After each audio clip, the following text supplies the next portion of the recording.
It all began here, with my first snowfall. So much time separates me from that young boy, and yet here he stood, in this very spot, on a night much like this.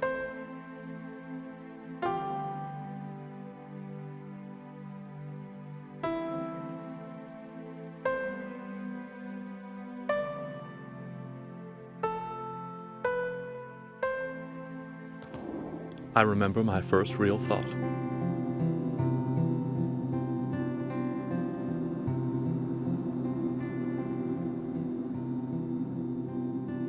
It was a night like this, a gentle snowfall. I stared up into the dark, and as the flakes hit my glasses, I sensed my eyes were opening for the first time.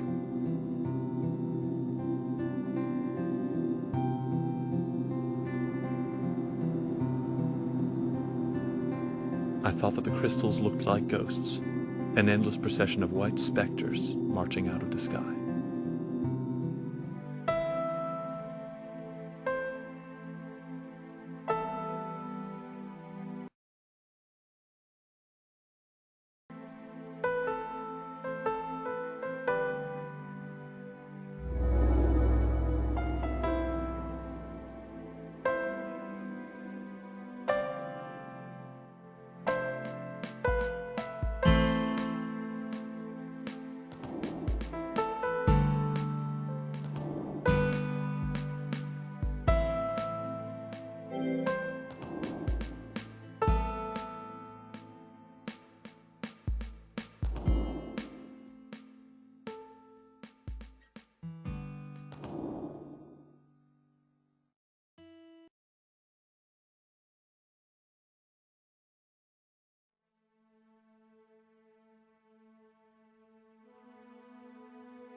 I remember the basement.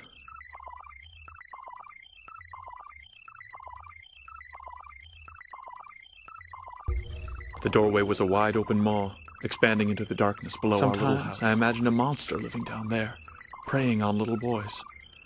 But my deepest fear was that there was nothing at all in the basement. An unending, lonely expanse of darkness that would swallow me whole.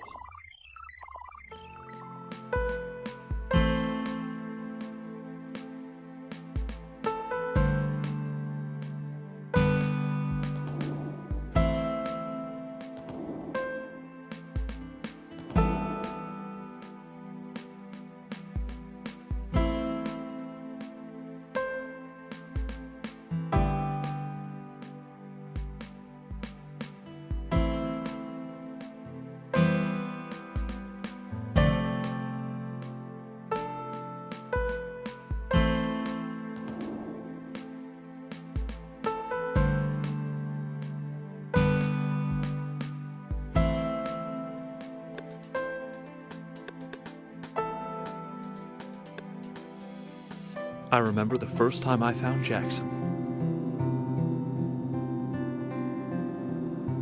All at once, my anxieties disappeared, replaced by wonder. What was this odd shape out in the forest? A giant, almost buried in a drift of snow.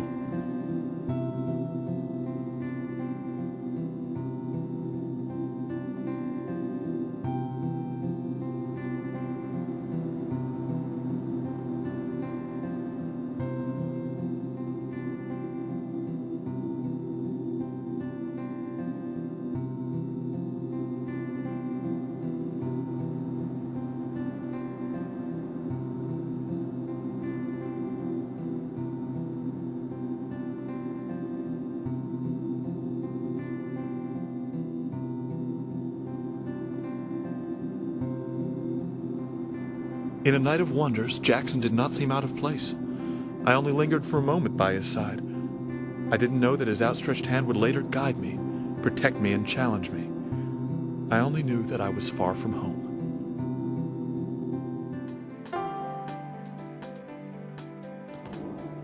I remember losing my way in the snow. I had wandered too far. The lamplight had faded, and with it, all sense of direction.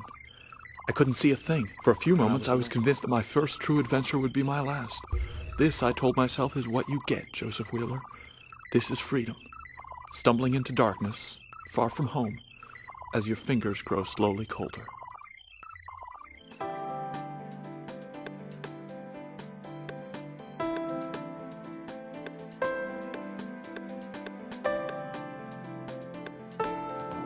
I remember the first time I disobeyed.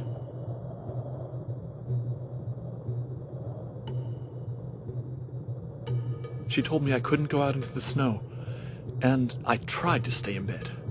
I really did. But just outside my window it was swirling in the lamplight, glittering like loose diamonds on the earth. It was irresistible.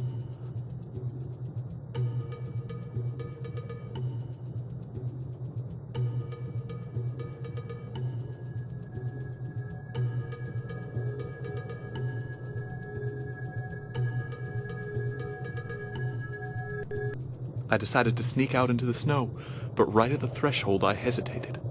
Once I walked through the door, I knew I would be beyond my parents' protection. Once I stepped out once, there would be no going back.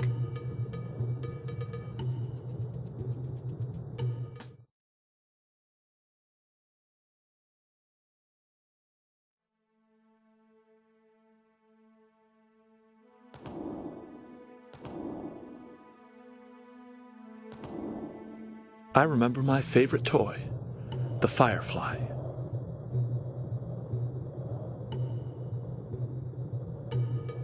Who knows where my parents found him? He was bright yellow all over, with small canvas wings flapping at his side. I carried him everywhere, holding tight to his body. I was convinced that if I let him go, his wings would flutter and he would fly away.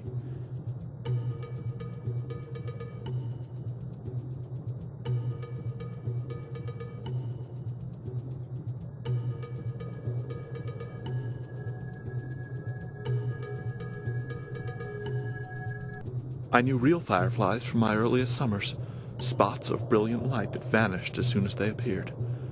I was afraid one day the same would happen to my toy, that he would brighten and fade into the sky, leaving me alone.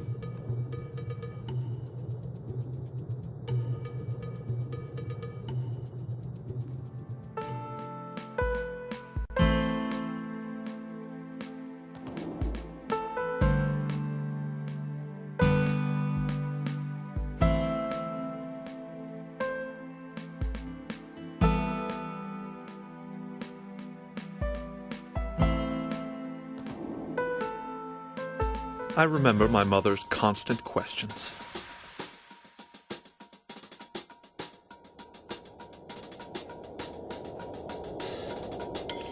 Joseph, are you cold? Are you hungry? Joseph, are your boots laced? Joseph, where are you going? Joseph, where am I going? Joseph, are you gone?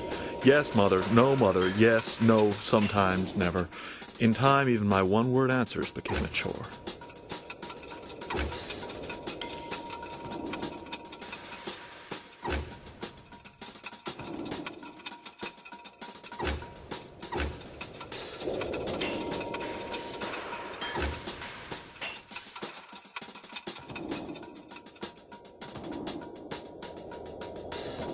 It wasn't until later that I appreciated what those questions meant.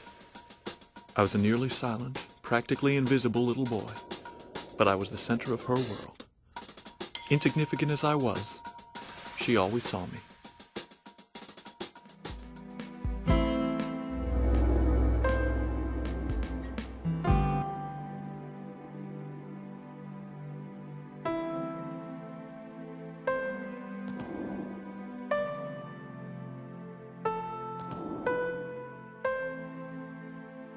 I remember swinging through the air and leaping towards the sky.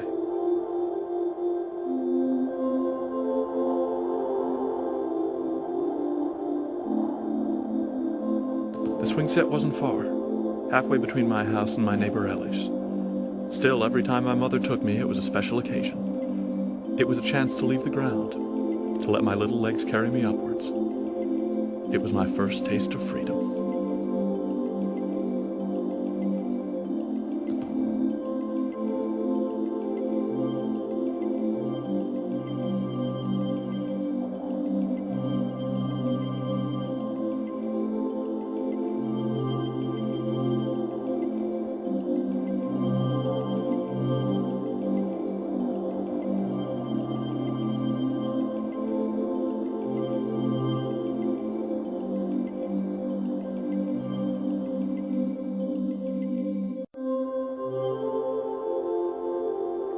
On that swing set, I learned to fly.